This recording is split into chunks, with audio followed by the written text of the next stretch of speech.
हिंदू धर्म में 16 संस्कारों का वर्णन किया गया है, जिनमें से आखिरी संस्कार को अंतिम संस्कार कहते हैं। इस आखिरी संस्कार को इंसान की मृत्यु के बाद किया जाता है।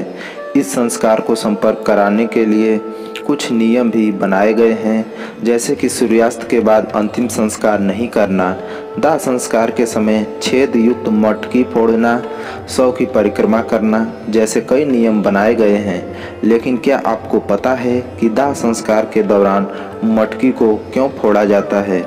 दाह संस्कार के दौरान मटकी फोड़ने का रिवाज आज भी है।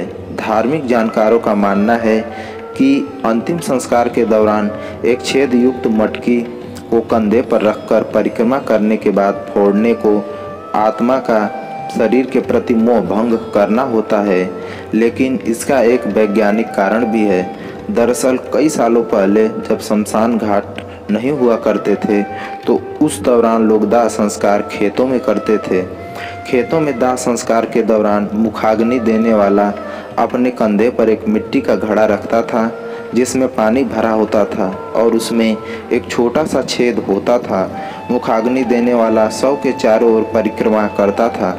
वो इसलिए किया जाता था ताकि शव के चारों ओर पानी के गिरने से गीला हो जाए। यह इसलिए किया जाता था क्योंकि जब शव को जलाया जाए तो खेतों में आग ना फैले, इसलिए दाह संस्कार से पहले मटकी फोड़ी जाती थी। आपने देखा होगा कि जब शव को जलाया जाता है तो आखिरी में मौजूद लोग छोटी छोटी लकड़ी जलती चिता में डालते हैं। लेकिन ऐसा क्यों करते हैं, इसके पीछे भी एक बड़ा कारण है। यह इसलिए किया जाता है क्योंकि जब सालों पहले गाँव में किसी की मृत्यु होती थी तो गांव के लोग अपने अपने घर से 5-5 लकड़ी लेकर जाते थे।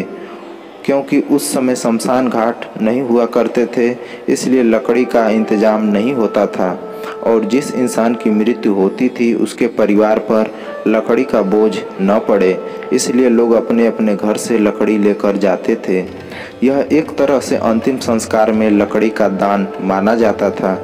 लेकिन आजकल शमशान घाटों में लकड़ी उपलब्ध हो जाती है, इसलिए जब शव को जलाया जाता है तो लोग छोटी छोटी लकड़ियां डालकर इस प्रथा को निभाते हैं।